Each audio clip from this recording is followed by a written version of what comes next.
Hello everyone, welcome to T-SAT. నేను మీ లింగదాస్. వివిధ పోటీ పరీక్షలకు ప్రిపేర్ అవుతున్న అభ్యర్థుల కోసం టీశాట్ వారు అందిస్తున్న శిక్షణా కార్యక్రమంలో భాగంగా మనం ప్యూర్ మ్యాథ్స్ అనే టాపిక్ని డిస్కస్ చేస్తూ ఉన్నాం. ఈరోజు మనం decimal fractions and it's simplification, వాటి యొక్క సూక్ష్మీకరణకు సంబంధించిన విషయాల్ని చర్చిద్దాం. అసలు డెసిమల్ ఫ్రాక్షన్ అంటే ఏంటి, అసలు భిన్నం అంటే ఏంటి? భిన్నం అనగా ఏదైనా ఒక భాగము, ఒక మొత్తంలో ఒక పార్ట్ని, ఇది కంప్లీట్ ఒక వృత్తం అనుకోండి, అందులో మనం ఒక భాగం చేసాం. అంటే ఎన్ని భాగాలు చేసాము? 2 భాగాలు చేసాం, 1 and 2. అంటే ఈ భాగాన్ని ఏమంటారంటే 1/2 అంటాం. అంటే రెండిట్లో ఒక భాగం, ఇది రెండిట్లో ఒక భాగం. దీన్ని మనము భిన్నంగా పేర్కొంటాం. సో భిన్నాల్లో మనకి రకాలు ఉంటాయి: క్రమ భిన్నము, అపక్రమ భిన్నము, మిశ్రమ భిన్నము, అదేవిధంగా దశాంశ భిన్నం కూడా ఉంటుంది. దశాంశ భిన్నం అనగా ఏంటి అంటే, దశాంశ భిన్నము అంటే దాని యొక్క డినామినేటర్లో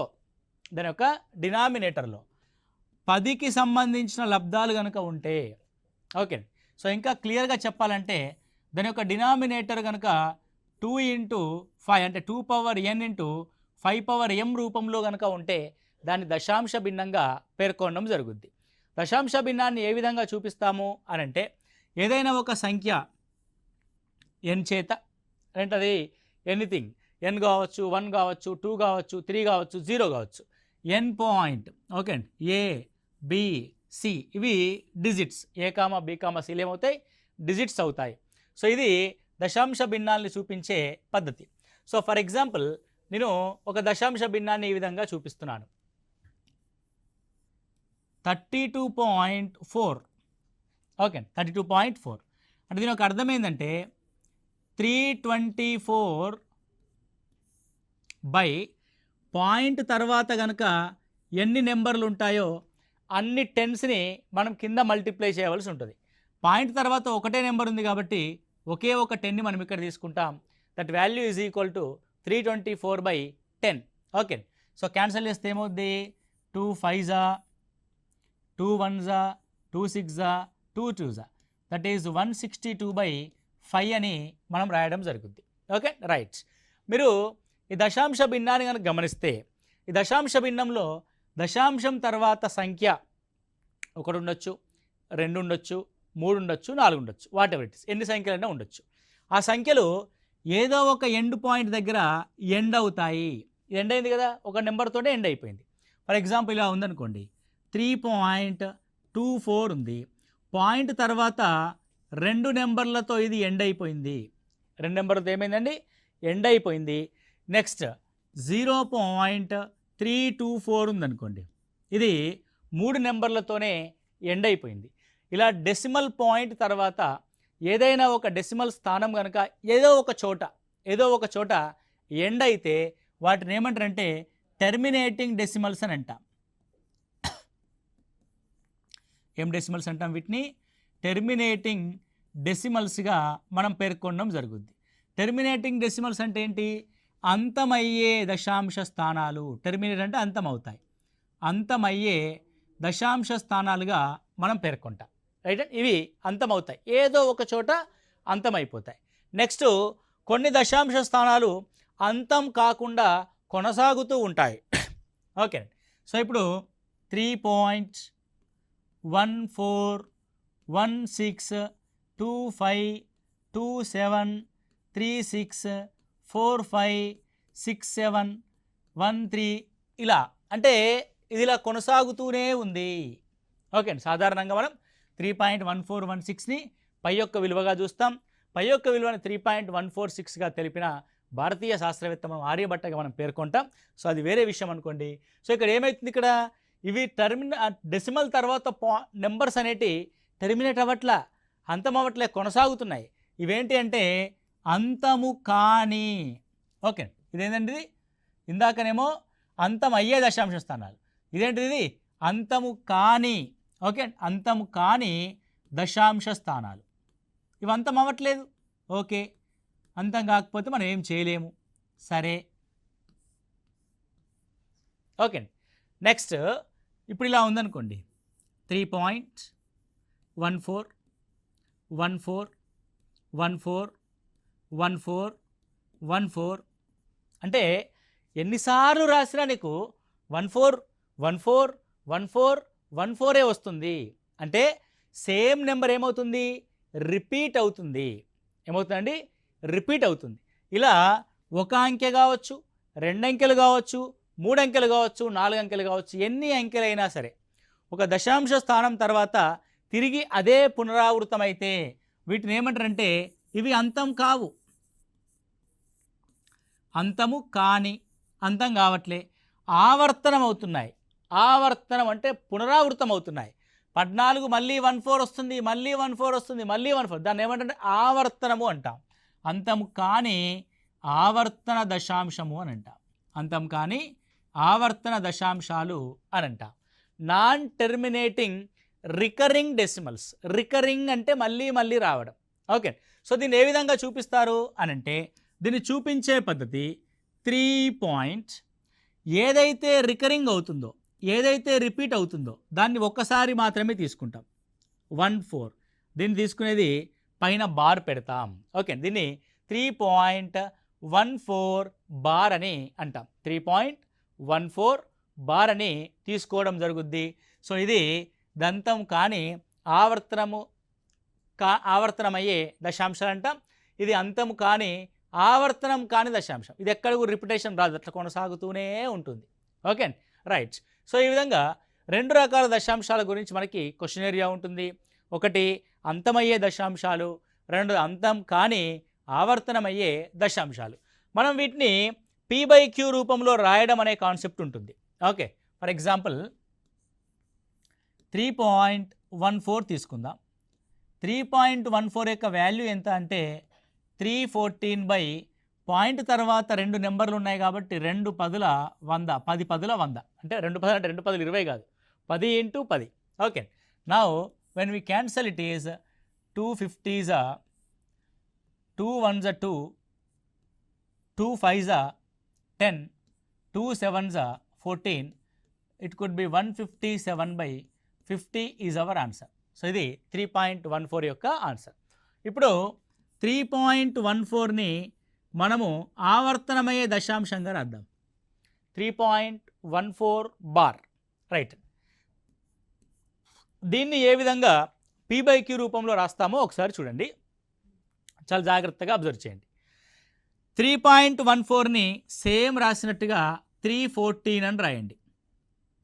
ఫస్ట్ ఒక నెంబర్ కంటే కొంచెం పెద్ద గీత గీసుకోండి, ఎందుకో చెప్తా. ఫస్ట్ అయితే కొంచెం పెద్ద గీత గీసుకోండి, రైట్. గీసుకున్న తర్వాత డినామినేటర్లో ఇక్కడ పాయింట్ తర్వాత ఎన్ని నెంబర్లు ఉంటే అన్ని పదులు పెట్టావు కదా, 10 × 10 × 10 అని, రైట్. ఇక్కడ డినామినేటర్లో పాయింట్ తర్వాత ఎన్ని నెంబర్లు ఉన్నాయి, ఆ నెంబర్ల పైన ఎన్నింటికి గీత ఉందో చూడాలి, దాన్ని బార్ అంటాం. 0.14లో 14కి బార్ ఉంది, 14కి బార్ ఉంది. అంటే ఇది ఎన్ని సంఖ్యల యొక్క వ్యవధిని కలిగి ఉంది అంటే 2 సంఖ్యల యొక్క వ్యవధిని కలిగి ఉంది. అంటే 2 నెంబర్లు బార్ని కలిగి ఉన్నాయి. ఎన్ని నెంబర్ల కింద బార్ ఉంటే అన్ని 9లు తీసుకోవాలి. 9 9, అక్కడ 10లు తీసుకుంటావు, ఇక్కడ 9లు తీసుకుంటావు. అక్కడ మల్టిప్లై చేస్తావు, ఇక్కడ మల్టిప్లై చేయవు, జస్ట్ 9s రాస్తావు. 9 9 రాసాం కదా. రాసిన తర్వాత ఇంకా అయిపోలేదు. ఇప్పుడు మళ్ళీ ఒకసారి న్యూమరేటర్కి వస్తావు. న్యూమరేటర్లో మొత్తం 314లో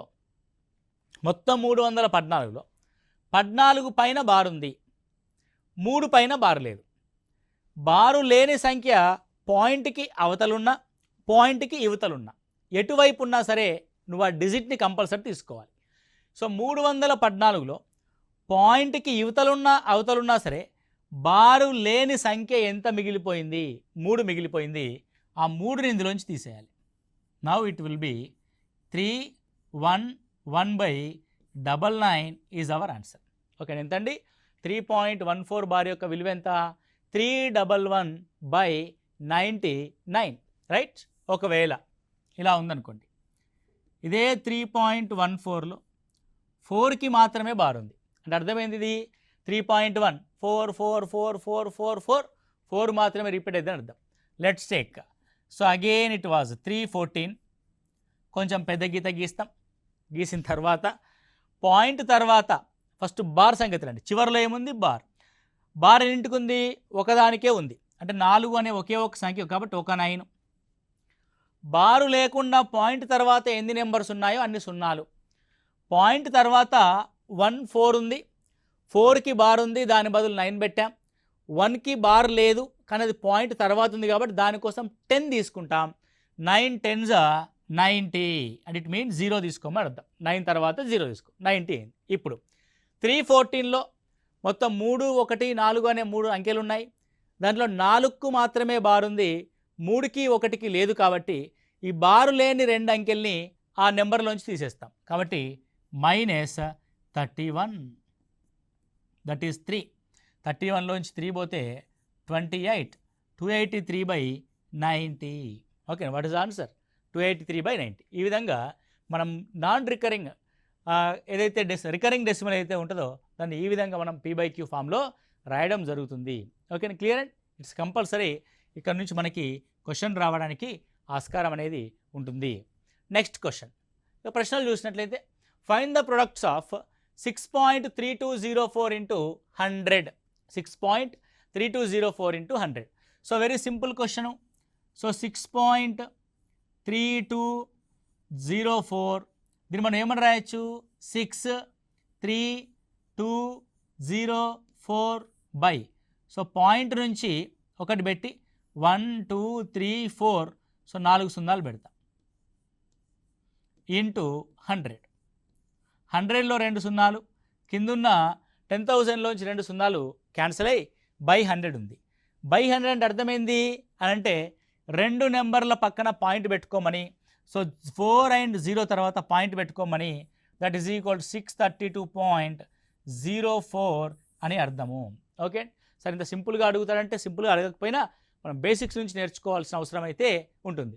ఇక్కడ చూడండి, ఏదైనా ఒక డెసిమల్ నెంబర్కి 100s కానీ 10s కానీ 1000s కానీ మల్టిప్లై అయ్యానుకోండి, అంటే 1 పక్కన 0s కనుక మల్టిప్లై అయ్యానుకోండి, ఇక్కడ పాయింట్ తర్వాత ఎన్ని నెంబర్లు ఉన్నాయో దాని మల్టిప్లికేషన్లో 1 తర్వాత ఎన్ని సున్నాలు ఉంటాయో అన్ని నెంబర్లు క్యాన్సిల్ అవుతాయి. సో 4,0. ఓకే, లేదంటే 1 పక్కన 2 సున్నాలు ఉన్నాయి కదా, పాయింట్ అనేది 2 నెంబర్లు ముందుకు జరుగుద్ది. అంటే ఇక్కడ ఉన్న పాయింట్ 1 and 2 ఇక్కడ వచ్చి వాడుద్ది కాబట్టి 632.04 అవుతుంది.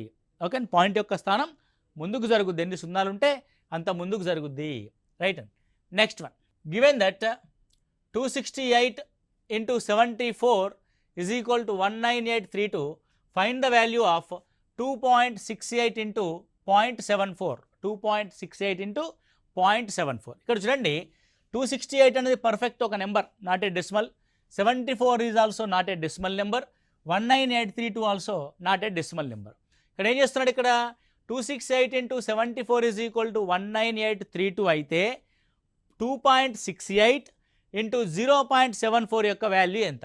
మామూలుగా 268 into 74 యొక్క విలువ ఎంత అవుతుంది? 19832 అవుతుంది. 19832. ఇప్పుడు చేయాల్సింది ఇక్కడ డెసిమల్ పక్కన 2 స్థానాలు ఉన్నాయి, ఈ డెసిమల్ పక్కన 2 స్థానాలు ఉన్నాయి. మల్టిప్లికేషన్లో డెసిమల్ పక్కన ఎన్ని స్థానాల్ని మల్టిప్లై చేస్తున్నావు? 2. ఇక్కడ 2. 2 + 2 ఆ 2 స్థానాలని కలిపి తీసుకోవాలి మనము, అంతే తప్ప 2 2 4 3 2 3 6 అని కాదు. ఇది 2 నెంబర్ల పక్కన డెసిమల్, 2 నెంబర్ల పక్కన డెసిమల్. 2 + 2 4 అంటే మనం రిజల్ట్లో ఏం పెట్టాలి? 4 నెంబర్స్ పక్కన డెసిమల్ పెట్టాలి.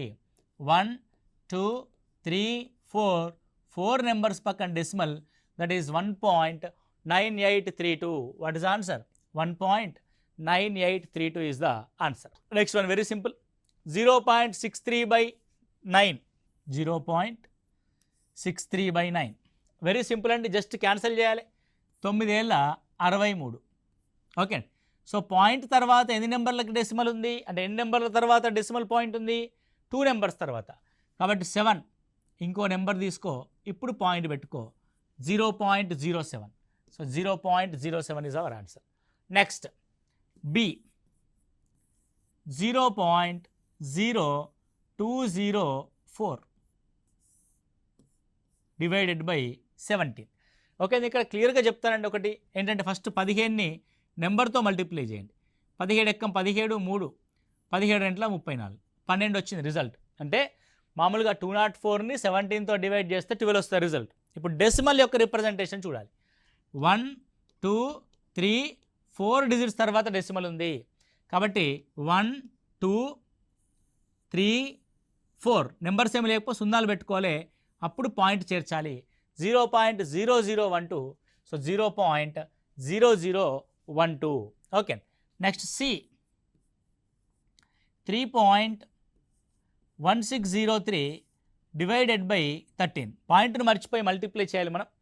13 రెంట్ల 26, 13 రెంట్ల 26, 5 మిగులుద్ది. ఓకే, 13 ముళ్ళ 39, 13 నాలుగు 14 40, 4 ముళ్ళ 12 52, మళ్ళీ 4, 13 ముళ్ళ 39 1, 13 ఎక్కం 13. రైట్, ఇన్ దిస్ కేస్ 1 2 3 4 అంటే after 4 digits from the left side we have a decimal point. So 1 2 3 4, here the decimal point, that is 0.2431. So what is the answer? 0.2431 is our answer. Okay, very simple thing. Next one, 35 divided by 0.7 అండి ఇక్కడ. So 35 divided by 0.7 ఎంత? Okay, so 35 divided by అంటే by 0.7. ఎప్పుడైనా సరే డినామినేటర్లో point ఉంటే పాయింట్ను తొలగించుకోవాలి ముందుగా. Point తర్వాత ఎన్ని నెంబర్స్ ఉన్నాయో అన్ని జీరోస్ని న్యూమరేటర్లో యాడ్ చేసుకోవాలి, ఒక సున్నాని యాడ్ చేసుకోవాలి. ఇప్పుడు 0.7 కాస్త 7 అయింది, 7 5ల 35 and 0, it will be 50 is our answer. So what is our answer? 50. Next one, 25 divided by 0.0005. Okay, so let's see 25 divided by 0.0005. Point తర్వాత ఎన్ని నెంబర్లు ఉన్నాయి? 1 2 3 4 నెంబర్స్ ఉన్నాయి. కాబట్టి remove the points and take the 4 zeros in the numerator. 1 2 3 4, 5 5ల 25, 1 2 3 4, 5000 is our answer. Okay, 5000 is our answer. Next one, 0.006 divided by dash అంటే question mark X అనుకోండి, is equal to 0.6. So ఇక్కడ ఏమంటారంటే 0.006 డివైడెడ్ బై ఎక్స్, ఎందుకంటే question mark ఉన్న అంశాన్ని మనం కనుక్కోవాలి కాబట్టి, that is equal to 0.6. Okay అండి, 0.6. సింపుల్ ఎక్స్ని అవతలకి 0.6ని ఇవతల రాస్తాను. 0.006 by 0.6 is equal to X. Okay, so ఏమీ లేదండి, సింపుల్. న్యూమరేటర్లో పాయింట్ తర్వాత ఎన్ని నెంబర్స్ ఉన్నాయో అన్ని సున్నాల్ని కింద పెట్టుకోవాలి. 1000 ఒకటి పక్కన 3 సున్నాలు, రిమూవ్ ద పాయింట్. డినామినేటర్లో డెసిమల్లో పాయింట్ తర్వాత ఎన్ని నెంబర్స్ ఉన్నాయో అన్ని టెన్స్ని న్యూమరేటర్లో రాసుకోవాలి. So remove the point. 0.6 బదులుగా 110 ఇక్కడ రాస్తాం. 0 0 క్యాన్సల్, 6కి 6 క్యాన్సల్. సో ఏం మిగిలింది? పైన 1 మిగిలింది, డినామినేటర్లో 100 మిగిలింది, that is equal to 0.01. Already మీ అందరికీ తెలుసు ఎలా రాస్తున్నామో, right and so that answer is 0.01 is our answer. Okay, so next one చూస్తే simplify that 12.05 into 5.4 divided by 0.6. Okay, ఇక్కడ 2 ఆపరేషన్స్ ఉన్నాయి, ఒకటి మల్టిప్లికేషన్, రెండవది డివిజన్. సో ఎప్పుడైతే మనకి ఆపరేషన్స్ అనేటి మల్టిపుల్గా ఉంటాయో అప్పుడు మనం ఉపయోగించాల్సిన ఆర్డర్ ఆఫ్ ఆపరేషన్స్ ఏంటంటే బోర్డ్ మ్యాథ్స్ అంటాం. అంటే ఏది ఫస్ట్ ప్రియారిటీ ఇవ్వాలి, ఏ ఆపరేషన్ తర్వాత ఏ ఆపరేషన్ని చేయాలని. ఫస్ట్ బ్రాకెట్లో ఉన్న వాటిని సాల్వ్ చేయాలి.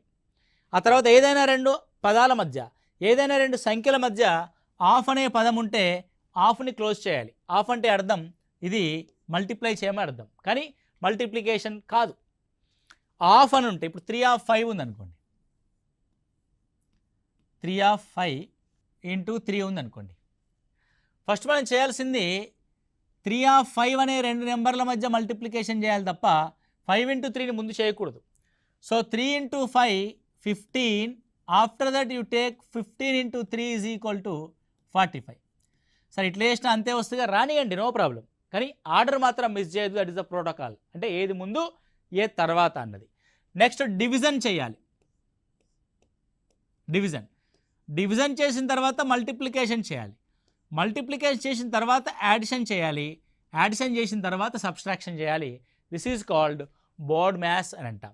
బోర్డ్ మ్యాథ్స్ కంటే అన్నింటికంటే ప్రియర్ ఏముంటుందంటే వెంకులార్ ఉంటుంది. వెంకులార్ అంటే ఏవైనా రెండు నెంబర్ల మధ్య, ఏవైనా రెండు ఆపరేషన్స్ మధ్య బార్ సింబల్ ఉందనుకోండి, ఫస్ట్ ఆ రెండు ఆపరేషన్స్ని పూర్తి చేయాలని అర్థం. దాని యొక్క అర్థం ఏంటంటే వెంకులార్ని ఫస్ట్ చేయాలి. సో ఇప్పుడు చూడండి, ఇక్కడ మల్టిప్లికేషన్ ఉంది, ఇక్కడ డివిజన్ ఉంది. ఫస్ట్ దేన్ని ఫినిష్ చేయాలి? డివిజన్ని ఫినిష్ చేయాలి. Now it is 12.05 into 5.4 divided by 0.6. న్యూమరేటర్లో డినామినేటర్లో పాయింట్ తర్వాత సేమ్ నెంబర్స్లో డిజిట్స్ ఉంటే పాయింట్ క్యాన్సిల్ అవుతుంది. 6 9 54. ఓకే, 9 5 45, 9 0 0 and 4 9 2 18, 9 ఎక్కం 9, 108.45. So what is answer? 108.45. సింప్లిఫికేషన్స్లో మీరు కంపల్సరీ వెంకులార్ బోర్డ్ మ్యాథ్స్ని మీరు ఇక్కడ ఉపయోగించవలసి ఉంటుంది. Okay, next one. The number of girls in a class is 5 times the number of boys. Which of the following cannot be the total number of childrens in the class? ఒక క్లాసులో బాలుర సంఖ్యకు 5 రెట్ల బాలికలు ఉన్నారు. బాలుర సంఖ్యకు 5 రెట్లు బాలికలు ఉన్నారు. క్రింది వాటిలో ఏ సంఖ్య మొత్తం పిల్లల సంఖ్య కావడానికి అవకాశం లేదు? పిల్లల సంఖ్య కావడానికి అవకాశం లేదు. ఇక్కడ చూడండి, బాలికలు ఉన్నారు, అదేవిధంగా బాలురు ఉన్నారు. ఓకే, బాలురు ఉన్నారు. సో ఇక్కడ గమనించినట్లయితే బాలుర సంఖ్యకు 5 రెట్లు బాలికలు కలరు. ఇప్పుడు బాలుర సంఖ్య 1 ఉంటే బాలికలు 5 ఉంటారు. అంటే ఒక బాలుడు ఉంటే 5 బాలికలు ఉంటారు. మొత్తం మనకి బాలురు బాలికలు కలిపి చిల్డ్రన్స్ ఎంతమంది అయ్యారు? 6 యూనిట్స్గా అయ్యారు. సో వీళ్ళిద్దరు ఉంటే 10 మంది 12, ముగ్గురుంటే 15 మంది 18, నలుగురంటే 20 24. అంటే మొత్తం స్కూల్లో అంటే క్లాస్లో ఉన్న స్ట్రెంత్ అనేది 6 యొక్క మల్టిపుల్గా ఉంటుంది. మల్టిపుల్గా లేని దానికి అవకాశం ఏది అంటే పిల్లల సంఖ్య కావడానికి అవకాశం లేనిది ఏది అన్నది ప్రశ్న. కాబట్టి 6 4 24 దీనికి ఛాన్స్ ఉంది. 6 5 30 ఆల్సో ఛాన్స్ ఉంది. 6 7 42 విద్యార్థుల సంఖ్య కావడానికి అవకాశం ఉంది. 6 5 30. సో 35 అనేది దేని నుంచి 6 నుంచి డివైడ్ అవ్వదు కాబట్టి సో ఇది పిల్లల సంఖ్య కాకుండా ఉండడానికి అవకాశం కలిగినటువంటి అంశంగా మనం చూస్తాం. Okay, next. x² - 1 / x + 1 = 4, then x = ఎంత అని చెప్పాం కదా. డెసిమల్ ఫ్రాక్షన్స్ అండ్ సింప్లిఫికేషన్స్ గురించి మనం ఇక్కడ చూస్తున్నాం. x² - 1 అంటే మనం దీన్ని ఏం రాయొచ్చు అంటే a² - b², that is a² - b² అంటే a - b into a + b రాస్తాం by x + 1, that is equal to 4. x + 1 cancel, x - 1 is equal to 4. That simple x is equal to 5. So what is the value of x? x is equal to 5గా మనం రాయడం జరుగుతుంది. Okay, so next. కొన్ని స్వీట్లను 25 మందికి సమాన వాటాల్లో పంచగా 8 స్వీట్లు మిగిలాయి. అదే 28 మంది పిల్లలు ఉన్నట్లయితే సమాన వాటాలుగా పంచగా మిగిలిన సీట్లు 32 అవుతాయి. మొత్తం స్వీట్ల యొక్క సంఖ్య ఎంత? కొన్ని స్వీట్లని 25 మందికి సమాన వాటాల్లో పంచాం. ఎన్ని స్వీట్లు మిగిలిపోయినాయి? 8 స్వీట్లు మిగిలిపోయినాయి. అదే 28 పిల్లలు ఉన్నట్లయితే సమాన వాటాల్లో పంచగా మిగిలిన సీట్లు 32 అవుతాయి. మిగిలిన స్వీట్లు 32 అవుతాయి. మొత్తం స్వీట్ల యొక్క సంఖ్య ఎంత? మీరు జాగ్రత్తగా గమనించండి. 25 మంది పిల్లలు ఉన్నారు. ఒక్కొక్కరికి x స్వీట్లు పంచామనుకోండి, 25x + 8. ఎందుకంటే మిగిలిపోయిన స్వీట్లు కూడా ఇది మొత్తం స్వీట్ల యొక్క సంఖ్య. వీటిని మనము 28 మంది పిల్లలు ఉంటే 28x ప్లస్ ఎన్ని మిగిలినాయి? 32 మిగిలినాయి. మీరు బాగా జాగ్రత్తగా గమనించండి. 28 మంది పిల్లలు ఉన్నప్పుడు మిగిలిపోయిన 32 స్వీట్లను కూడా పిల్లలకి పంచవచ్చు కదండి. మనిషికి ఒకటి ఇస్తే మహా అయితే 4 మిగులుతాయి కదా, అవునా కదా? అంటే 32 మిగులుతున్నాయి అంటే అర్థం పిల్లలకి X+1 స్వీట్లు ఇస్తున్నామని. అంటే 28 మంది చొప్పున 28 మంది పిల్లలకు పంచినప్పుడు అక్కడ మిగిలాల్సిన స్వీట్లు ఎన్ని అంటే కేవలం 4 స్వీట్లు మాత్రమే. కేవలం ఎన్ని స్వీట్లు? 4 స్వీట్లు మాత్రమే. ఇప్పుడు 25తో డివైడ్ చేసి చూద్దాం. సో 25తో ఇది 328 పోయింది అనుకోండి. ఇందులో మిగిలిన స్వీట్లను పక్కన పెట్టండి. 320 అనేది 25తో డివైడ్ అవ్వదు. 348లోంచి 8 మిగిలిపోయిన స్వీట్లు పక్కన పెట్టి 25 మంది విద్యార్థులకు పంచాల్సిన స్వీట్లు 340 సరిపోవు. 8 స్వీట్లని పక్కన పెట్టి 25 మంది విద్యార్థులకు పంచాల్సిన స్వీట్లు 350 పంచవచ్చు, ఎందుకంటే అది 25 యొక్క గుణిజం కాబట్టి. సేమ్ థింగ్ 358లోంచి 4 స్వీట్లని పక్కన పెట్టి చూద్దాం. 354 ఏంటంటే 354. మరి 28 మంది విద్యార్థులకు పంచొచ్చా పంచరాదా అన్నది ఒకసారి డిసైడ్ చేస్తే 28 మందికి పంచాలనుకుంటే 28 1 28, 28 ఎక్కం 20 ఎంత మిగిలిందండి? 7 మిగిలింది, 74. సో 28 మూల 3 ఎందుల 24, 2 పైకి 3 గంటల 6 + 2 8 84 అవుతాయి. కానీ 74 ఉంది ఇక్కడ. 28 ఎక్కం 28 అంటే ఓన్లీ 7 మాత్రమే మిగులుతుంది కాబట్టి ఇది 358 కాదు. సో ఏంది ఆన్సర్? మనము వివరములు సరిపోలేవు లేదంటే నన్ ఆఫ్ దిస్ అని పెడతాం. ఎందుకు వివరం సరిపోలేదు? 32 స్వీట్లు మిగులుతాయి అనేది అబద్ధం. ఎందుకంటే మనిషికి ఒకటి పంచవచ్చు, అప్పుడు 4 స్వీట్లు మాత్రమే మిగులుతాయి. పోనీ అలా పంచైనా కనుక్కుందాం అని అంటే మనకి 354 అన్నది మనకి 28 చేత డివైడ్ కాబడట్లేదు. ఎందుకంటే 28 1 28, 35లోంచి 28 పోతే 7 మిగులుద్ది, 74, 28 3 మనకి 84 కానీ 74 అనేది కాదు. కాబట్టి మనం పిల్లలకి స్వీట్లని పంచలేము. రైట్? ఎలా వీళ్ళు చెప్పినట్టుగా మనం పిల్లలకి స్వీట్లని పంచలేము. కాబట్టి వివరములు సరిపోలేవు అని చూస్తాం. సో ఇది మనము డెసిమల్ ఫ్రాక్షన్కి సంబంధించిన అంశాలను చూసాం. అందులో కొన్ని అంశాలు సింప్లిఫికేషన్ సంబంధించి కూడా మనం చూడడం జరిగింది. సో ఈ విధంగా ఈ డెసిమల్స్ నెంబర్కి సంబంధించి P/Q రూపంలో రాయడం కానీ, డెసిమల్స్ యొక్క మల్టిప్లికేషన్ కానీ, డెసిమల్స్ యొక్క డివిజన్ కానీ మీకు నేరుగా ప్రశ్నలు రావచ్చు, లేదంటే వివిధ చాప్టర్స్లో మన క్యాలిక్యులేషన్ పర్పస్లో కూడా ఉపయోగపడవచ్చు. కాబట్టి ఈ చాప్టర్ని మళ్ళీ ఒకసారి జాగ్రత్తగా చూడండి. ఇది వెరీ వెరీ బేసిక్ చాప్టర్ కాబట్టి అందరికీ తెలిసి ఉండవలసిన అంశం. అదేవిధంగా మన వివిధ పోటీ పరీక్షలకు ప్రిపేర్ అవుతున్న అభ్యర్థుల కోసం TSAT వారు అందిస్తున్న ఈ ఉచిత శిక్షణా తరగతుల్ని సద్వినియోగపరుచుకొని మీ పోటీ పరీక్షల్లో విజయం పొందాలని మనస్ఫూర్తిగా కోరుకుంటూ మీ Lingadas. Thank you. All the best.